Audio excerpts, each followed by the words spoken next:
Hey, what's up, everybody? Welcome to the podcast. It's your host, Double B, a.k.a. Brent Bilski, a.k.a. the 110 Soldier. All right, we got so many things to get into today. I want to talk All-Star games. I want to talk Caitlin Angel. The Rookie of the Year race might be over. The beef might already be over. It's been fun, though. We'll talk about it here as Caitlin set some big-ass history. Bronny James, want to talk about him in Summer League. But let me kick into things to, since I've been gone, the thing that happened last weekend, oh, boy. Hey, You shot me. Yeah. You shot me right in the eye. Actually, it was in the ear, but I mean, look. All right, look, let me just start here. I don't want to make light of this because someone did die, and I think in the big part of the story, that's all been kind of lost in the mix. Some poor guy was protecting his family. He got shot during the assassination on Trump on this last Saturday here. But I mean, also, look, I'm not going to turn this into a political conversation. That's not the point, and that's not my show. I do have something, though, I want to discuss about it. So first of all, in case you just crawled out from under a rock, just last Saturday, the former president, Donald Trump, was almost assassinated by some 20-year-old named Crooks, ironically. He was only like a football field and a half away from him. Somehow he got real close, tried to hit him with an AR. He basically Holyfielded his ear. Mike Tyson just caught the end of it, actually killed one poor guy, injured a couple more, and it was obviously big news. A lot of people were talking about it, but like I said, I don't want to turn this into a political show because this isn't a political show. However, I will make a point as I try not to offend everybody who gets all riled up about this, because y'all get riled up about every election. Here's one of the first things I've learned, people trying to maybe overreact about all this stuff. It is a total catastrophe. Every year I hear this, or every election I hear this, people go, this is the biggest election ever. You got to understand, you can't, talk about it and make light of it because every year this is the most important decision we're ever going to make. It happens every election. I have yet, and let me know, I have waited for an election for anybody to go, you know what? Both candidates are fine. Like, you can vote if you want, but stay home. It's really not that big a deal. Other elections have been bigger. Every year, it's always the biggest election. If you don't pick this person, it's the end of the world, no matter what side of the aisle you're on. But I digress. This is not about all that. This is going to be more about the relationship to sports. And like I said, politics and sports do intertwine. So, I kind of take umbrage with people who say you can't ever bring it up. The fact is, going all the way back to history, and I can give you a bunch of examples, sports and politics, sports has changed the way we've thought about politically, and has politically changed the world. I can go back to, Jesse Owens and Joe Louis when they went against Nazi Germany in the 30s. I can go, USA and China ping pong in the 70s. That may sound dumb, but that was huge for relations between USA and China in the Olympics and the ping pong team. Billie Jean King, Bobby Riggs, what that did for the 70s in tennis, the Battle of the Sexes. Go look that up, how that treated men and women in sports. Nelson Mandela, South Africa in 1995. That was obviously a big deal, and South Africa was going through a hell of a lot more than we've ever gone through. Jackie Robinson breaking the color barrier in 1947.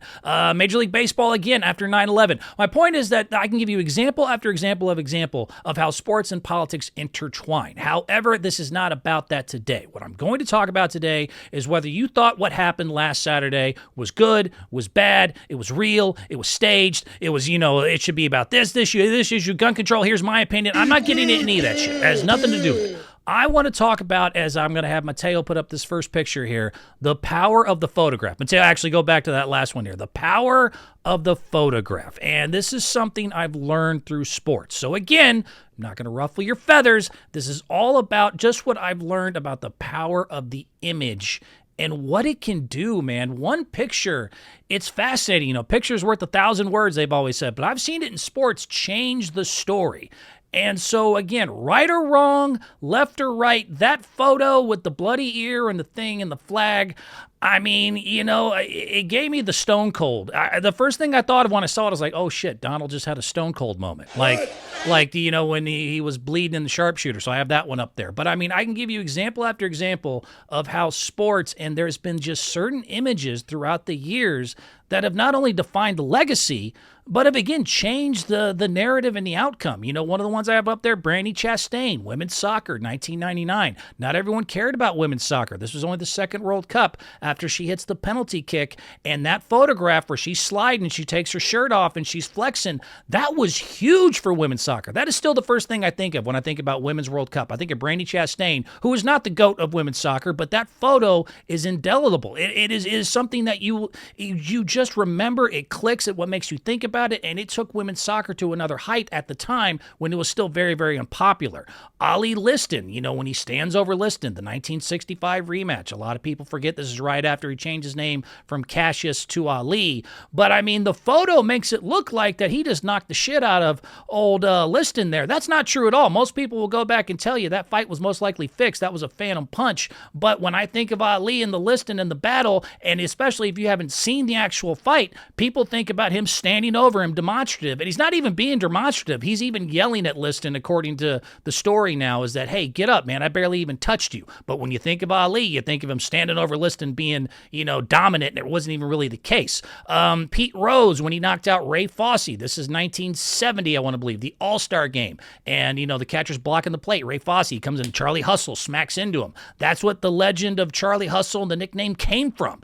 And, I mean, look, Fosse fractured his shoulder. It was over an All-Star game. But it gave Pete Rose now that picture. When you think of Pete Rose and you think of him, you think of that photo. You think about, see, Charlie Hustle, even in an All-Star game, he's willing to kill somebody in order to, just win a game. That's what makes him him. MJ Game 6, I put that one up there as the photos, again, of things that capture moments and kind of change the story. A lot of people forget Jordan played for the Wizards, a few years later. Most of us remember him walking off against the Jazz, hitting that photo, that last shot against poor Russell. That's all people remember Russell now for, that outstretched arm, 6.6 seconds left against the Jazz in Game 6. Again, I use Stone Cold as an example because a lot of people don't even remember, that's the photo from WrestleMania 13 before Stone Cold became the biggest thing in the world in professional wrestling. That match, just so people, this kind of blew my mind. I forgot about this too. It wasn't even the main event. It is the picture that makes us think of Stone Cold Steve Austin. You think of Stone Cold, you think of that moment when, he wouldn't succumb to the sharpshooter and he wouldn't tap out. He must be one tough son of a bitch. Oh, Stone Cold's the baddest man in the world. But, I mean, that wasn't even the main event. He was still a mid-carder at the time. But when everybody saw that image of him bleeding out and doing the whole, it changed, almost immediately. They called that the double switch, to where Bret Hart was the good guy, became the bad guy. Stone Cold was the bad guy, became the good guy. Walking out of that stadium, Stone Cold's life was changed forever from just one image. Do you see what I'm saying? I'm not trying to argue good. I'm not trying to argue bad. That is not my show. That's not my topic. That's not what I'm trying to get into. What I am trying to say is, throughout the years and learning about sports, I have learned very easily that one image cannot just define your legacy, cannot just, make your character or make something, bigger than you are. It can actually change the outcome or the narrative. Again, when I think of women's soccer now, I think of Brandi Chastain. When I think of Ali standing over Liston, I think he kicked his ass instead of a phantom punch. When I think of Pete Rose and Charlie Hustle, first thing I think about him is knocking over Fosse in the All-Star game. I think of MJ Game 6. I don't even remember the Wizards. Stone Cold, I forgot that was in the main event. That's what defined his character. It is amazing the power of a photo, and love it or hate it, right or wrong, whether it's going to be good or bad in the future. The fact that he took the time and remembered to do that with the ear bleeding and they got the flag behind him, that, oh boy. It just is what it is, man. I just think it's a mess. It's going to be something that is going to be definable in the same way I've seen in the sports world, where photographs, just one perfect image, one right shot, wink, wink, kind of can define a legacy long after you're gone. That was it, man. And again, thoughts and prayers to the people that were also hurt in that and everything else. But that was the first thing that popped in my mind. I was like, oh shit, he just had a Stone Cold moment. Like, that's bananas. I don't know if that's good. I don't know if that's bad. I know it's bananas. So that happened. The other thing, keeping this at least somewhat sports related, some people that don't miss, a lot of people had an opinion on, whatever. But people that don't miss, the internet. The internet never misses a chance, never misses an opportunity. I'm going to tell you, if you can pop over to this video here. The sports world had a little fun with the whole thing that happened Saturday. First one, Klay Thompson, who, by the way, is in Dallas now. That's where JFK was. Coincidence? I think not. Another one put up, the shooter must be Bronny, the way he went 1 of 8. Someone else put up Donald being Ricky from Boys in the Hood. He had the ticket. Then obviously someone from the AFC East. This is the guy that tried to shoot Trump, and then they put this is attempted Trump assassination. Internet, some ruthless sons of bitches. Then the last one, this should be Trump at his next rally. coming out. That's Brian Robinson, obviously from the Commanders, who just recently, I think a year or two ago, was shot during an attempted robbery. And when he came back to play for the Commanders, the first thing he came out to was 50 Cent's Many Men. It had a lot of people hype on it. People say that should be now. But again, internet doesn't miss with any of this shit, man. They were right on it as soon as it happened. I'm just still like, good God. It's so bananas that the last couple weeks of everything that's gone down. But all right, I don't want to spend too much time on that. I thought that was obviously newsworthy and what I, at least related it to. But let's go ahead and move on. Let's get into a new, more fun topic. That can be, total mess. I just think it's a mess. All right, calm down. Bad judgment in Major League Baseball. Let's go to this photo here. I want to talk about baseball here for a little bit. And the All-Star games, I want to get into also the WNBA and NBA All-Star games. I have a theory on how to fix that. But man, bad judgment baseball. Bad judgment. Bad judgment. First of all, let me say this. The Home Run Derby was fun. I did enjoy it. But how do we not have Shohei or Aaron Judge? How do we not have Shohei or Aaron Judge in the Home Run Derby this last year? That was just, Aaron Judge from the Yankees, one of the best teams in the league, going against Shohei, the Japanese Babe Ruth. They're 1-2 in home runs, 34 and 29. They're 1-2 for MVP. Baseball, you ain't got it like that. I think that's kind of the biggest frustration and why I'm saying bad judgment with that, even though the Home Run Derby was fun. Baseball, you ain't got it like that, man. You've fallen off the list. I don't know if anyone's told baseball, but you're no longer America's pastime the way you once think you were. It now goes basically NFL, NBA, any big fights, UFC, boxing, no matter what. There's a lot of things that I would hit. I think WNBA gets right now more talk, way more than baseball does, and they're both going on during the same season. Baseball, you don't have it to where you think that you cannot put your stars in the biggest matchup. Aaron Judge versus Shohei would have been the coolest thing ever.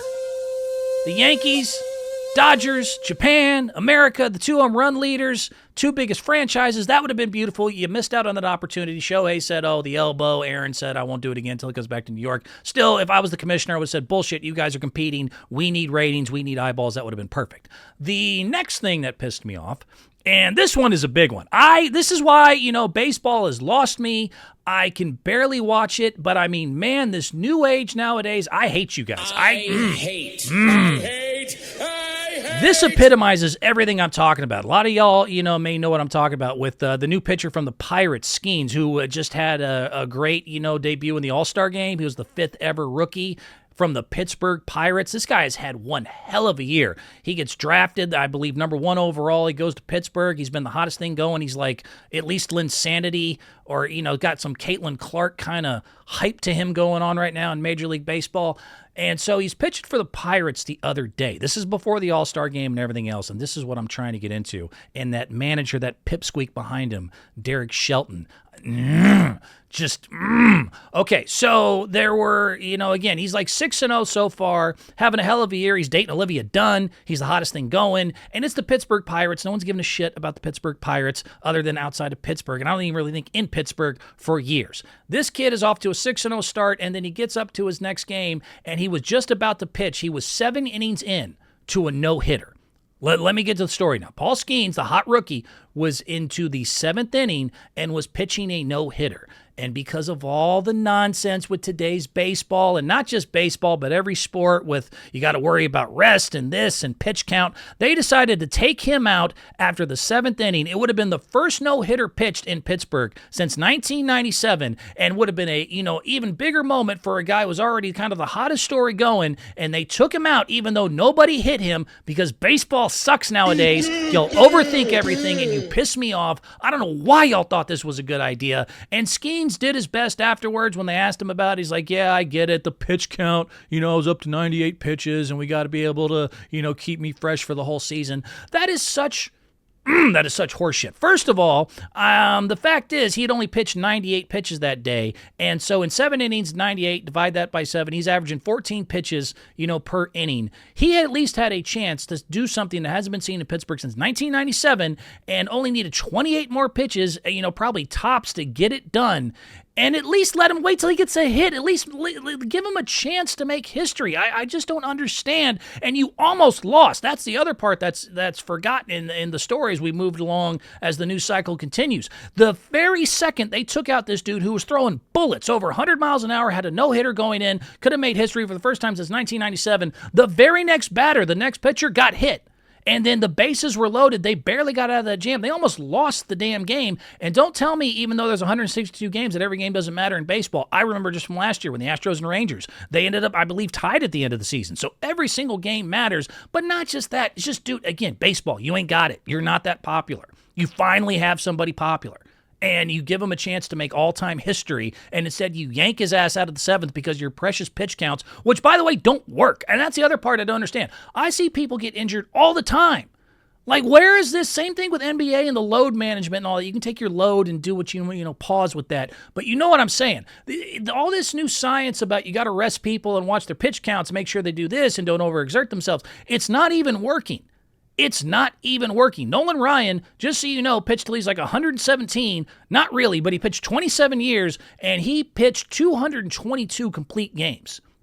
Let me say that again. 222 complete games. I don't know if a lot of people know that. He pitched 222, averaged 10 a season, and he pitched for 27 seasons. Satchel Paige, from way, way back, I mean, I'm going back, but I mean, this is way before sports science and rest and all these so-called doctors that know better. He didn't even play in the major leagues till he was 42 years old. He had to go pitch in the Negro Leagues till he was 42 years old, and then as a 42-year-old, he completed 93 of his 189 games, and he pitched again till he's like 110 years old. So how come all these dudes, and by the way, Nolan Ryan was still throwing gas, and Satchel was still one of the best pitchers out there. He didn't even play till he was in his 40s. How were they able to complete 9 innings without their arms falling off? And suddenly now you have a 22-year-old kid who's only like in his 7th game ever in the majors. He can't last 28 more pitches? I call bullshit. And I mean, I remember this ticked me off from last year, or was it the year before, when Clayton Kershaw was pitching a perfecto. Clayton Kershaw was 7 innings in to a perfect game, and because baseball and new age baseball is baseball, they yanked him out of his opportunity to pitch a perfect game. Do you know how rare a perfect game opportunity is? I'll tell you. In the 238,000 games that have been played in baseball, there has been 24 perfect games ever pitched. I'm going to repeat that one more time because I think that is definitely worth repeating. There has been 238,000 games of baseball played. There's only been 24 games where someone has thrown a perfect game where nobody gets on base. Just a couple years ago, Clayton Kershaw had an opportunity to do that, and his manager yanked him. By the way, that's not the first time he's yanked. I believe it was a guy named Hill in 2016 did it to him too. And now I got managers taking out the hottest thing in baseball, the one thing I'm actually excited to watch, yanking him out of no-hitters, and you almost lose the damn game because of it. Baseball, you guys, I'm losing my patience with you and this new age way of thinking. But I came across at least I think I have a reason for it. You know, I sat down and thought about it. I actually think I figured it out. Why baseball? Because it's weird of any sport. And baseball fans, I have to admit this. You guys have to tell me the truth on this. You know, you are the weirdest, most overthinking, micromanaging, superstitious, paranoia. I mean, there's guys, Jason Giambi would famously wear a gold thong if he was in a hitting slump. Guys would spill coffee behind the dugout. People wouldn't change their underwear. There's all these weird paranoias, superstitions, and theories. Don't step on the lines. You got to rub the sand. The rally caps. There's all sorts of weird, overthinking nonsense. And I figured out what it is. Mateo, if you can hit this next picture for me. You're all tweaked out. You're all tweaked out. You're all jacked up on Mountain Dew. Chip, I'm all jacked up on Mountain Dew. This is something that maybe a lot of y'all don't know. Even a lot of baseball, and I know casual sports fans don't know this. Do y'all know that for 80 years, Major League Baseball has been abusing amphetamines? This is not something new. This is something they try to keep secret. But if you go ahead, you can Google this or find old stories of all the sports. Nobody loves speed in amphetamines more than Major League Baseball. Have you ever tried sugar or PCP? Matter of fact, this goes back 80 years. This goes all the way back to like the 60s. If you look up guys like Pete Rose and even Hank Aaron have admitted they used amphetamines back in the day. Willie Mays was also rumored about it. In the 1970s, the decade after that, they would actually put amphetamines in the coffee. In the damn coffee. They would have a regular cup of coffee or a pot, and then they would have another cup that they would pump full of amphetamines. The 80s, just ask the New York Mets and Darryl Strawberry how much they loved cocaine back in the 80s. Recently now, a lot of people don't know this, and since this was 2019, the last time they did a survey on this that I could find, they said that 9.9% of all Major League Baseball players are actually given an Adderall subscription, which if anybody like me who's been in any sort of recovery knows, that's basically amphetamine cocaine in a pill form. They have a 9.9% prescription rate versus the United States population only 4.4. So they have over double the prescription rate for Adderall, which happens to be the newest, easiest, most accessible form of some sort of amphetamine pill than anybody else in the United States. Do I really think that a bunch of 21-year-olds really have that much need for Adderall, other than maybe it's because it has an amphetamine use going back for an 80-year history of them doing this? Again, the 60s, the 70s, they put it in the pots. They used to have these things called greenies. They would just have them out in the dugout, these little green pills, and they were full of amphetamines. Baseball has abused and used amphetamines over 80 years, and for good reason. I mean, it's a stimulant. It's a speed thing that measures, it speeds up the messages from your brain to your body.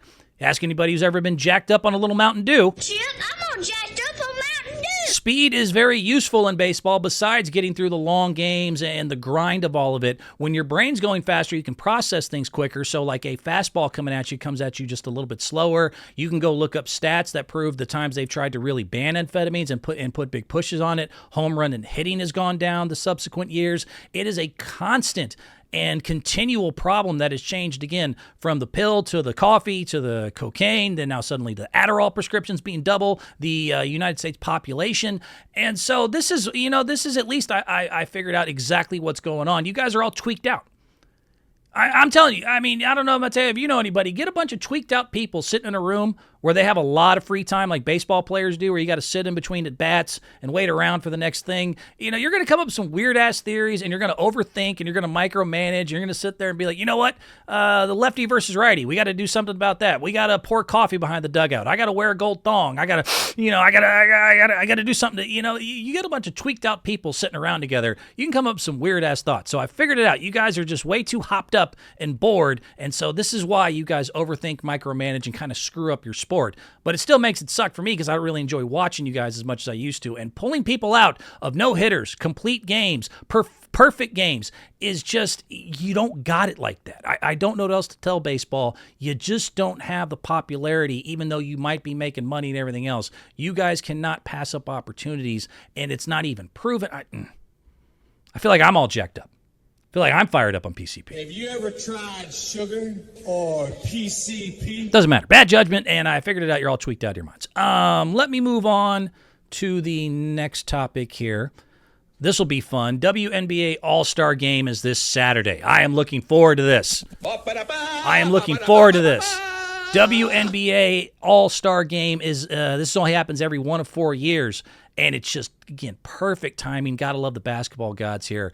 Perfect timing of the All-Star team, now starring Caitlin Clark and Angel Reese, gets to go against the Olympic team, and they're going to go head-to-head this Saturday, July 20th in Phoenix, Arizona, home of Diana Taurasi. Hi, Diana, Brittany Griner and crew, and a lot of people had a lot to say about this rookie class coming in, and they're going to need to learn and adjust, and they get to now go head-to-head with the United States Olympic team right before they go on their way to Paris. So this is just beautiful. This is going to be very highly rated. I mean, to give you an idea, last year, I think they bragged about 850,000 viewers for the WNBA All-Star Game last season, which is, Hey. I mean, honestly, though, 850,000 is like 30-40% less than even what the regular season games right now are averaging with the new uptick in eyeballs and attention and everything else that Caitlin and Angel have brought. I mean, hell, they had 700,000 people vote for Caitlin Clark.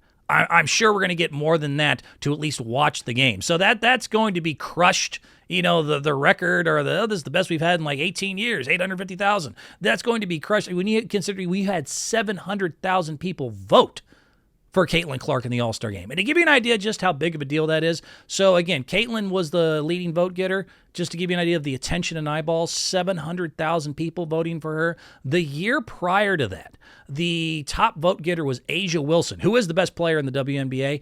She only got 95,000 votes. Last year, that was the leading vote getter. They couldn't get 100,000 people to vote for a player. This year, they got 700,000 to vote for this next one. So it's going to be the highest rated. It's going to be most anticipated. It's going to be the most watched. It's going to be, a once every 4 years opportunity that just fell into our lap. WNBA continues to just live off of this new group and this new class's push and attention that they're bringing. And there's even more in that. I'll bring it up here in a second.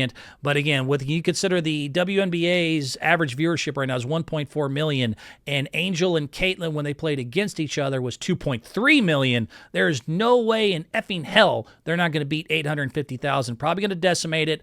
I'll ballpark 3.5 to 4 million, which will be by far the most they've ever seen. It's just too good, too many storylines there as the, Caitlin and Angel effects. But really the Caitlin effect continues to happen. This girl is the best golden goose for a sport that I've seen.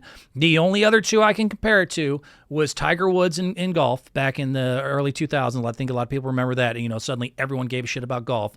And, Michael Jordan, minor league baseball. And that might be a better comparison because nobody gave a damn about minor league baseball till Michael Jordan showed up. Suddenly, everything was sold out. All their jerseys were sold out. Everybody wanted to know what was happening. The Birmingham Barons were suddenly the biggest story in the world. Nobody had been watching the WNBA for a minute. Caitlin and Angel show up, and really Caitlin Clark, more than Angel. I'm just going to keep it a buck, and I'll give you some facts here, but it's just what it is. And suddenly, they're in a whole new elevation. Matter of fact, if you can go ahead and go to this next picture, this is the latest ones here. I mean, you might as well just thank her. Just thank Caitlin. What can I say except you're welcome? I mean, this girl is just continuing to do things. So the latest big news is that the WNBA new television contracts have been released. That's been the latest thing that is straight out of Clarkonomics and the Caitlin effect. The new TV deal was just announced earlier last night and early today. They now have an 11-year, $2.2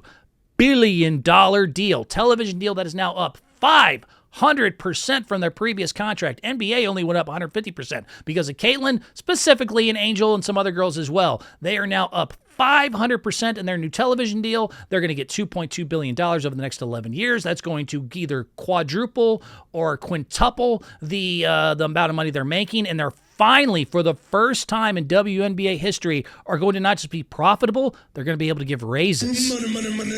This is all, I don't give a shit. I am obviously been Team Caitlin for a long time, but let's just keep it a buck when I got to keep it a buck. The Caitlin Clarkonomic facts are just astounding. First of all the top 10 games this year, all the most watched, the top 10 record-setting games have all been in the Indiana Fever games. I'll repeat that again. All the top 10 most watched games have been Caitlin Clark and the Indiana Fever. Those include, by the way, all the 6 networks, which have now this year bragged their highest viewership ever in all 6 networks' separate histories. All top 10 of those games, the most watched, have been Indiana Fever games. 8 of the highest ticket price games this year have been Indiana Fever games. Fever attendance is 16,900 people at home. That is a WNBA record. Which is even more phenomenal is that away, they still bring out 15,950 people per game to go watch the Indiana Fever play, which is again both WNBA all-time records. Her new All-Star jersey, Caitlin's All-Star jersey, got sold out in 18 minutes. WNBA merchandise is up 756%. Now to go along with their up 500% television deal. Now to go up with all 6 networks bragging the most watched games ever in their WNBA history. Not to mention, do you see what I'm saying? I mean, I don't know what else to say. You better thank this girl. WNBA, I'm tired of some of y'all still bitching, fan base is still moaning. Just thank the poor girl. This girl has carried this league kicking and screaming. What can I say except Caitlin Clark's been doing her thing, and everyone's been watching, and man, has she been doing it more lately. As I don't know, man, and I've been, rooting for this. I've been pushing for it. I love that Angel has been giving Caitlin a real shove, and is actually, as a week ago, was ahead in a lot of the Rookie of the Year race ratings and stuff. It might be over. Cut to the next one for me, Mateo. The Rookie of the Year race might already be over. And it's been beef, and I've loved it, and it's been a lot of fun, but I think the Supergirl might have taken over Angel after what she just did leading into this All-Star break. But now, Vegas odds, the latest Vegas odds, just so you know, the Rookie of the Year, now it's negative 2,000 for Caitlin Clark and plus 600 for Angel Reese. By far the largest separation they've had because, look, as good as Angel's been doing, and Angel's been doing great, her WNBA record, 15 straight double-doubles, which is all-time WNBA history, was thwarted the other day, but then she got another one in a victory. So she's 15 of 16. She's got 17 total. She is still second in the league in rebounds. Not first anymore, but second to A'ja Wilson. They're still in 8th place in the playoffs, 10-14. She is continuing to put up solid, good numbers. Sad news, though, for if you're a Chicago Sky fan, they just traded Mabry, their third best player, yesterday. I thought that was bananas. But they traded Mabry in a shocking move kind of towards the future for picks and stuff. But still, again, Angel had been putting up, 15 straight double-doubles, all-time WNBA record, is still second in the league in rebounds, right behind A'ja Wilson, is on her way to probably beat the all-time, I believe, for the entire season. She's still on pace to break the record for double-doubles. She's a rebounding machine. She's a dog. She's a beast. Her team's in the playoffs, although we'll see after the Mabry trade if that still goes down. But she ain't doing what Caitlin's doing. She ain't doing it. She ain't doing what Caitlin's doing. I don't know what to tell you. This girl who's now leading the WNBA in assist and is top 20, by the way, in every statistical category you can think of, and still at points created, number one at least 32.5 points per game created when you average points and assists together. But let's put the video up.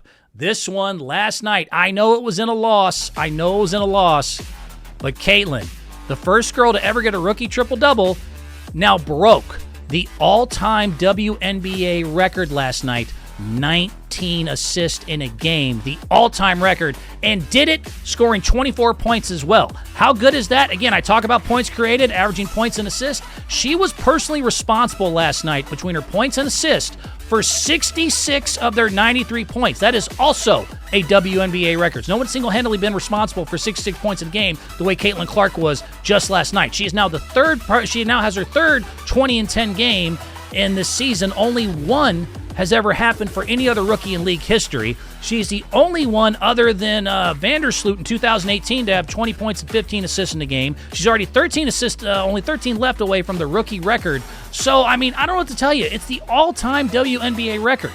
She smashed it last night with 24 points. She created 66 points of offense by herself. This girl is really starting to figure it out, especially getting towards the basket. She's starting to figure out now how to drive and get some inside shots, but she's definitely figured out your double teams and how to hit you with the pick and roll and finding the shooters. Mitchell has been playing extremely well as well. But I don't know what to tell you, man. I was really, hoping that this Rookie of the Year race will continue. But when you look at the Vegas odds now put in negative 2,000 to plus 600, you look at the numbers going on. Again, she's now first in the league in assists. She's top 20 in every single category. She is setting, not just kind of records, but all-time records here that are just going to be hard for a double-double, points and rebounds, 10 points, 14 rebounds. It's hard to compete with, if she continues to put up games of 24 points and 19 assists. Other than you being on Team Angel, and I get it, I'm really starting to grow. Angel's starting to grow on me a lot. But let's be honest here. If anybody told you that two players, one had 24 points and 19 assists,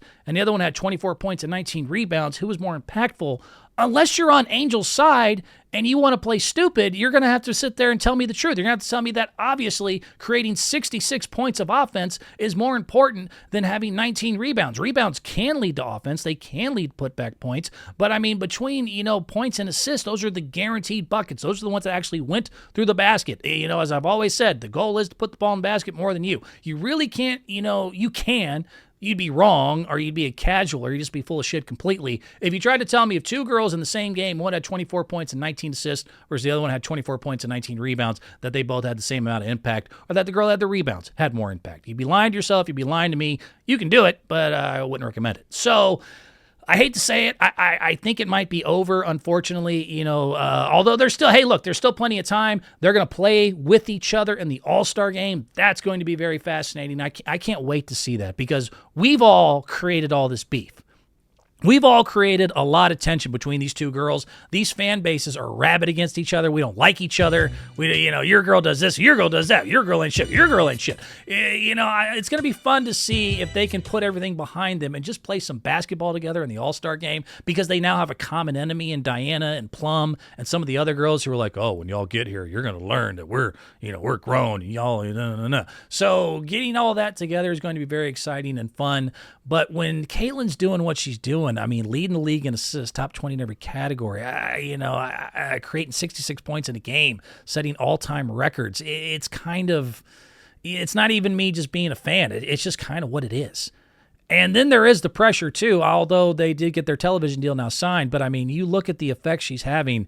There's it's happened in other leagues. It's happened in other sports leagues where, it's hard to go against the one that's, bread in your butter, so to speak. But anyways, I digress. Oh, and real quickly, let me mention this too. Turnover, shut up. This is something else I need to bring up before I move on. I almost forgot about this. So everyone brings up the turnovers of Caitlin Clark, and she is still number one in turnovers. They lost that game last night to the Wings where she did have some bad turnovers at the end. However, as I pointed out before, the all-time leaders in the NBA and WNBA in turnovers are LeBron James and Diana Taurasi, arguably the two GOATs of each of their respective sports. But I even looked further. Number 2 in the turnover ratio right now in the WNBA, the second most turnovers, is Alyssa Thomas, who is second behind Caitlin right now in assists and is considered one of the best players in the league. So not only are the all-time leaders in turnovers two of the arguable GOATs of both of their sports and in their leagues, the girl behind Caitlin Clark in turnovers, that's at number 2, is Alyssa Thomas, one of the top 10 players in the league and one of the best things going, and also someone else who creates a lot of offense. Y'all really push and try for that. It's a lot of horseshit. It's a lot of, what you're doing. It's kind of the one thing you have. It's the one thing you're trying to cling to. And when you bring up, kind of the facts about it, look, turnovers are never great, but anybody who creates a lot of offense is obviously going to have the ball a lot, which means you're going to have more turnovers. And if LeBron and Diana and, people like Steph Curry, Steve Nash back in the day, Alyssa Thomas is number 2 on that list, you got to admit it kind of screws up your whole argument. Your Honor, I object. And why is that? Because it's devastating to my case. And also, they're not winning. Well, you know what? They're ahead of Angel in the Chicago Sky. They're in 7th place right now. They're 11-15. In the last 5 years, 4 years ago, they had 6 wins total for the entire season, 6 wins before that, 5 wins before that, and last year they were up to 13. They're already at 11 with like 15 to go. So if they only go like 3-12 in their last 15, they're going to have a better record than they did last year. They're continuing to improve. She's continuing to improve. She's continuing to kick ass. Angel's still doing her thing. I'm rooting for her, and I can't wait for the All-Star game. But, I mean, the Rookie of the Year thing might be, don't know what to tell you. Don't know what to tell you. Don't kill the messenger. I'm going to kill a messenger in the NBA. Let me talk about this. We're talking about All-Star games. Give me the next one here, Mateo. The All-Star game NBA. I was going to save this, actually, for another day. But then Paul George brought it up in a podcast. This is the last idea I have of how to save the NBA All-Star game. Let's all make a wish. And what do I mean by that? So for people that missed it, and most people have, because the NBA All-Star Game has turned into an absolute crap show where nobody actually plays any defense. Matter of fact, last year in the All-Star Game, there was 397 points combined, which is just, I mean, that's a layup drill. It was embarrassing. Even people like David Aldridge and people that usually aren't, opinionated at this level are like, that was a freaking embarrassment. This is a joke. We got to cancel the game if they're going to continue to do this. It's embarrassing. It's sad. Nobody wants to watch it. This is pathetic. Shame on the players, yada, yada, yada. I mean, and 397 was already a huge uptick from the last time. 318, I think, was the most combined points, and that was considered a joke before the 268 in 2004. That was considered a joke. We're almost up to 400 points in a single game because not a lick of anybody out there is even attempting to play a smidgen of defense. It's embarrassing. It's sad, especially when you consider, watching just the MLB All-Star Game this last week where they actually went hard, and you had the WNBA All-Star Game coming up this weekend. I promise they're going to play hard against each other. Other sports still have enough pride to want to actually, I don't know, respect the game, put up at least an effort, at least pander, lie to us, play a little bit of defense. 397 points combined in an All-Star game is a freaking joke. And they have tried everything they can to save this All-Star game. They have tried changing the formats. They tried letting the players pick the draft. I've heard they're thinking about going USA versus Euro. They have upped the cash prizes from $25,000 up to like $100,000 to the winner. They've offered money. They've offered format changes. They've offered, all sorts of shit. They don't care. It has just been taken over by the culture of cool and this new age generation. And yes, I'm going to be an old man here a little bit, but this idea that it's too cool to, I'm too cool to try.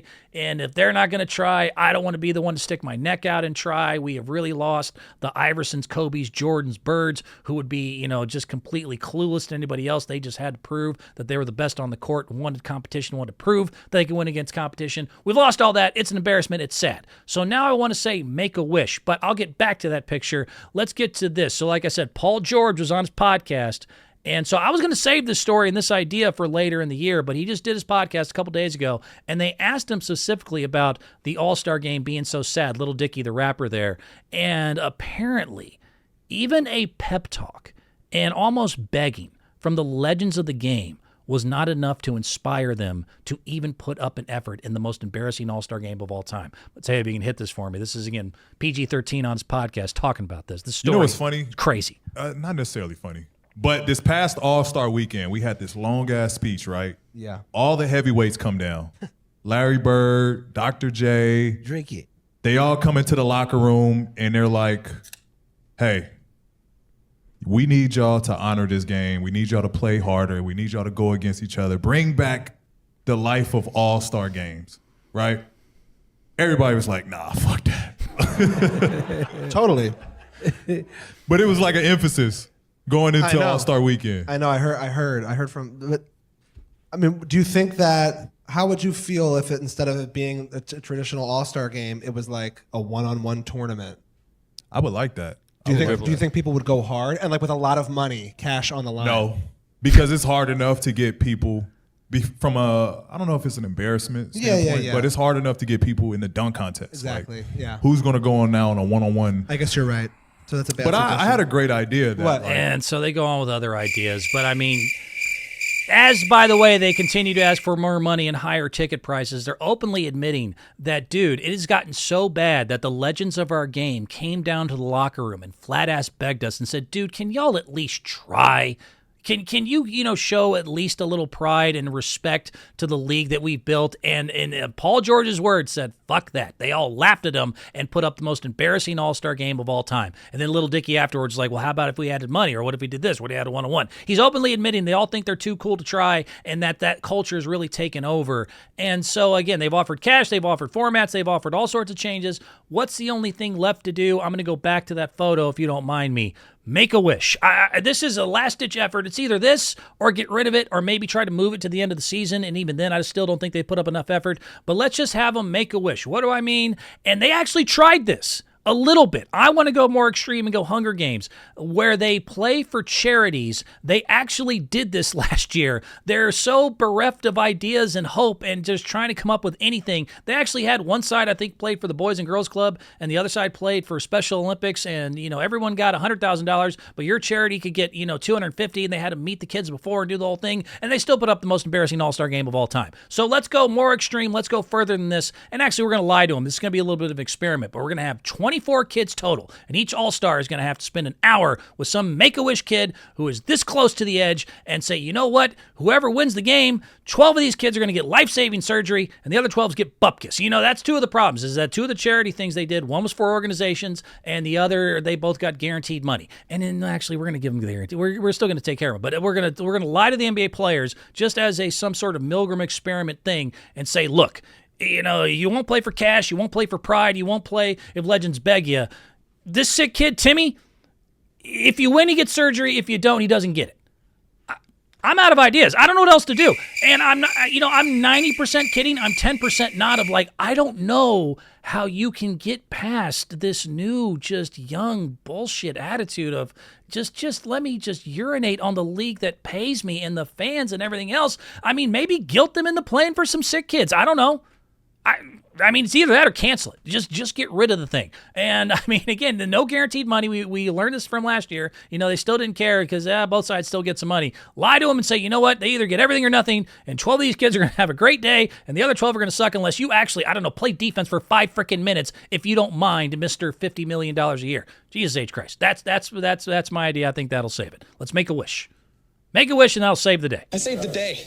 Seems like they got a problem with heroes around here or something. Yeah. It's actually a terrible idea, but I still think I think you get my point of like, I don't know what else to do. Guilt them. I'm out of luck here because the new age generation sucks. Matter of fact, as I continue my old man cranky hat, this is a quick one. I'm gonna throw this in. I want to get to Bronny James, and I got a couple funny videos I'm gonna call today. This kid is Khalil Ware. He's a rookie for the Miami Heat, and this is just what I'm saying of like no respect. No knowledge, no, nothing. He just got drafted by the Miami Heat, and they asked him in some podcast somewhere to name his top 4, his Rushmore.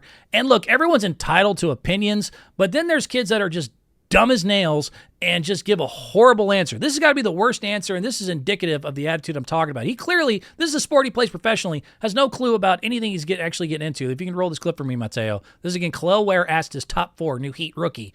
Oh my God. Hit it. More. So who are the 4 best players of all time? Okay, I'm gonna put Wilt. Wilt. Gotta put Kobe. I would say MJ, but I would say MJ, but I heard that some of his stats was false. Oh, you saw the Tom Haberstroh report about the defensive player of the year. All right, so we're taking MJ off the Mount Rushmore for you. Got Wilt, Kobe.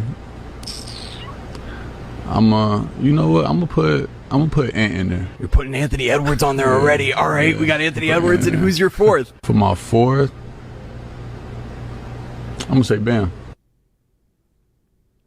This Vato here with a straight face, who, by the way, dismissed MJ because he heard something on the internet, said his top 4 now of all time is Wilt and Kobe, Anthony Edwards, and Bam Adebayo.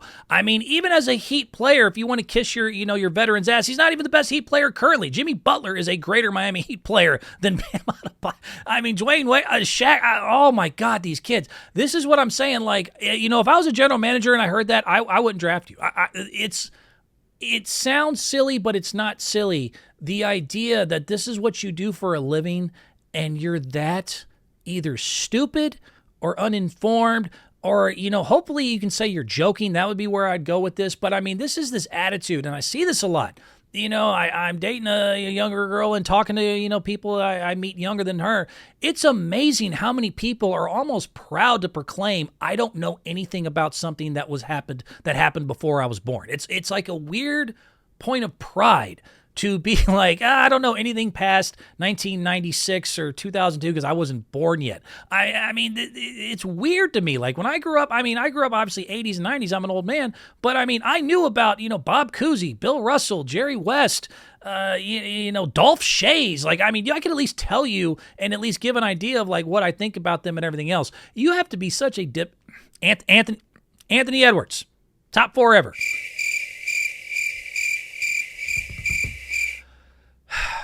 Kids, Mateo. They piss me off. You look young. You're like 25, I bet. 27? Yikes. Speaking of young kids and having a little bit of a tough time, let me switch to this. Bronny James, it's not all bad, and I'm going to get to the last game last night, but Bronny James has had a little bit of a cruel summer. I'm going to call it the Summer League struggles. A lot of people have been talking about this, writing about it, tweeting about it, talking about it. Bronny James, son of LeBron, obviously, 55th overall pick, has been playing in the Summer League. His first 4 games did not go the way that he hoped. Only 17 points in 4 games total, 0 of 15 from the three-point line, only averaging 4.3 points per game, 23% from the field, in 26 minutes per game, so he's had plenty of time to actually up his numbers. People are already writing him off, making fun of him, doing all this other stuff. But I will say he turned things around a little bit last night and had himself quite a, uptick in performance. And I think a lot of it's just been pressure. But Mateo, if you can hit this for me. Bronny last night finally had a decent Summer League game. And I could point out how it's not the end-all, be-all. with Summer League and performances, and guys like Anthony Morrow and others you never heard of were the best Summer League performers in the world. But, I mean, still, Bronny James had 12 points last night, 5 of 11 from the field, and actually hit his first 2 threes, was 2 of 5 from threes. And I've been watching. He hasn't been hitting the shot, but I'm telling y'all, for a 55th pick, this is a solid 55th pick. I don't care what anybody says, and I'm not a LeBron fan. Commenters, stop trying to say I'm just this LeBron ass kisser. If anything, I'm the opposite. Bronny can play, man. Bronny's not bad. That's nice athleticism there. He's got good IQ. He likes to play defense. He knows he's a role player. That shot of his hasn't been going down, but look at that form. That is nice form. That is solid. He will, the more he gets confident with his jump shot, he is going to be a 36% shooter, at least from 3. He'll be a good 3-and-D player. He showed it again last night. And the part that most people don't really bring up enough, I finally heard, I think, Arenas or somebody say it, he's the 55th pick. Can we stop? And again, not a LeBron fan, not an ass kisser. I kind of find LeBron James to be insufferable a lot of the times. But this is his kid, and this is somebody different, and he's the 55th pick. 55th. Let him play. How many 55th picks do you know light the world up in Summer League? I mean, he is a prospect who's at the end or the fringe that is going to have to work on his game and hopefully get better. And so that's what they're kind of, getting into. But he's the most scrutinized, most watched 55th pick of all time, and nobody will let him play like a 55th pick. Matter of fact, we're so focused on Bronny and his poor performances that we're ignoring guys like Alex Sarr, who was the number 2 pick overall. He went like 0-15 in his first 3 Summer League games, or he had some terrible performances. He's the number 2 overall pick. Bronny is 55th. He's like 3 away from the last pick in the draft. And to give you an idea, it's not exactly murderer's row that have been picked 55th. I've looked into it. The last 25 years, you're going to find a lot of names you never heard of, like Isaiah Wong, Guy Santos, Jay Scrubb, Moore, Herbert Hill, Rick Rickert. The best 2 players ever picked at the 55 spot in the last 25 years are Louis Scola and Patty Mills, without question. And I would say that I think Patty Mills is clearly the best of that group. So in 25 different times, the 55th pick has come around. The best one we've gotten so far out of that the entire 25 seasons has been Patty Mills and his 8.8 point per game and his 2.2 assists. I think 1 title. He's a decent player. That is where Bronny got drafted at. He is the 55th pick. He's going to be up and down. He's going to be inconsistent. And to me, he looks all right. He looks, again, somewhat good enough. He looks like he at least has the talent and the skill set and the work ethic to at least possibly work out. That is all he's supposed to prove right now. It is weird how much y'all have me defending Bronny James, because again, I don't like LeBron. I don't really like the James family. They all kind of get on my nerves. But watching this kid be just completely taken to the rails in the woodshed a little bit. He got picked 55th. He wasn't the 10th. He wasn't the 2nd. He wasn't Sarr who's struggling. Why are we all focused on this poor kid? Because of the attention and everything else. And that leads me to the more important point. This is why I'm rooting for Bronny James. And maybe more of y'all should, or at least take a second to think about it. Not just that he's the most scrutinized 55th pick ever. Mateo, if you can hit this for me. The thing I really root for him for, he's not even supposed to be here. I'm not even supposed to be here today. Clerk's reference. But I mean, he's not even supposed to be here. The fact is, other than, and I'll, move back to the side a little, the idea that, coming from the LeBron James tree, it's not like this kid really had to work and do what he did. I mean, anyone, if you know anyone who comes from a more privileged background, having to compete against the rest of the world, it's tough. It's already tough enough as it is. It takes a certain mindset and dedication and ability to ignore all of the, distractions and the things that could be given to you and the easier road and the easier path. It is hard just by that standard alone to compete against the ones who have nothing else but to get this done. They have no other choice in life but to make it the NBA. Bronny James has a ton of choices. Matter of fact, I think he won the Call of Duty tournament. He could be a professional gamer if he wants. He could sit around on his ass. He's already made millions in NIL deals. He could have just sat on his ass and instead is dealing with everybody talking shit about him and making fun of him and, the few bad Summer League games that he's had so far.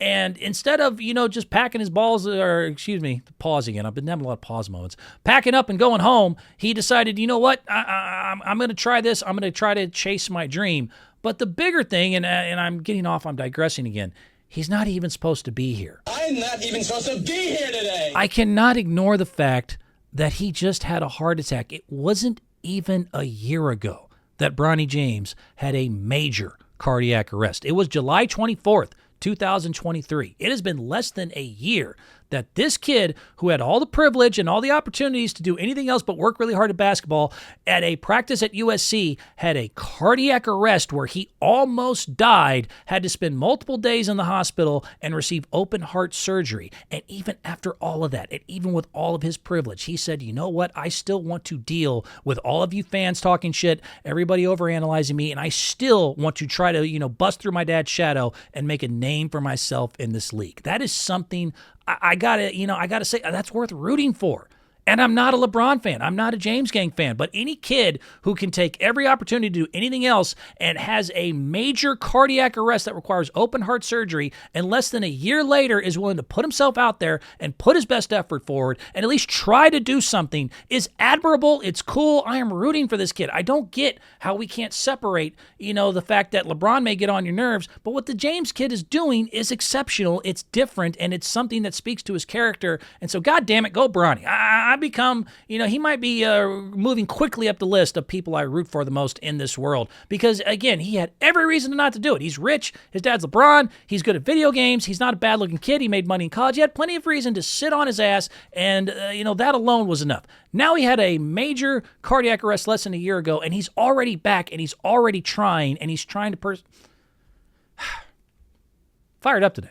I don't know why I'm all fired up, but I'm telling you, he wasn't even supposed to be here. This kid could easily say excuses and everything else, heart attacks, and he's here and he's trying. So God bless him. I'm not even supposed to be here today. God bless Bronny James. Keep it going, kid. I'm rooting for you. And I still think at a 55th pick, you're at least Patty Mills close, who's the best 55th pick of all time in the last 25 years. You're close enough to being Patty Mills. I can see you at least being 8.8, 2.2 a game. That's all you should expect from the number, the pick at 55.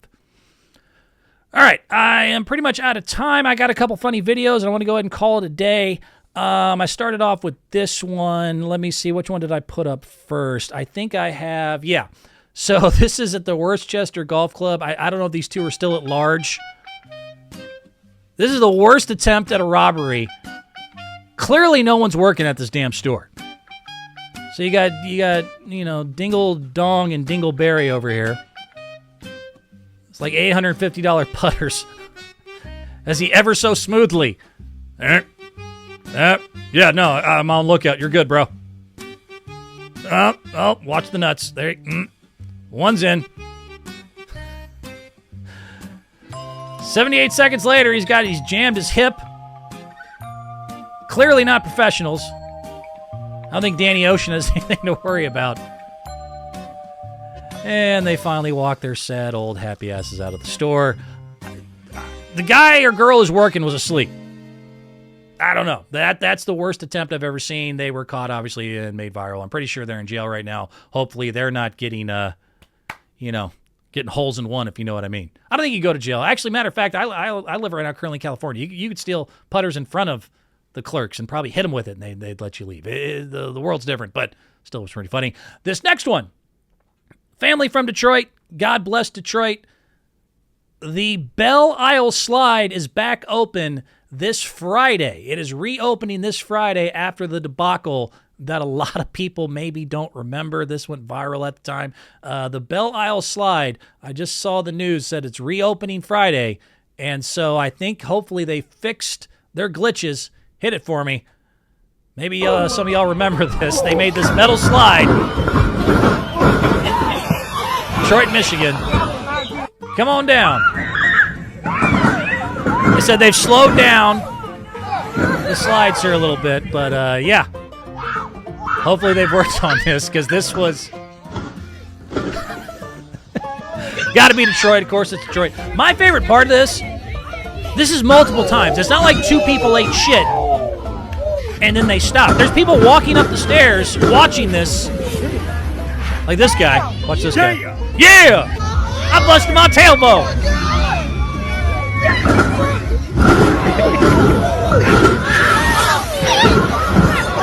So, they slowed it down, they said. This is from, I believe, 2 years ago. Bunch of dead people. It's reopened. It's reopened. Come on down. Watch your ass. That's all I'm going to say. Watch your ass. I got to go.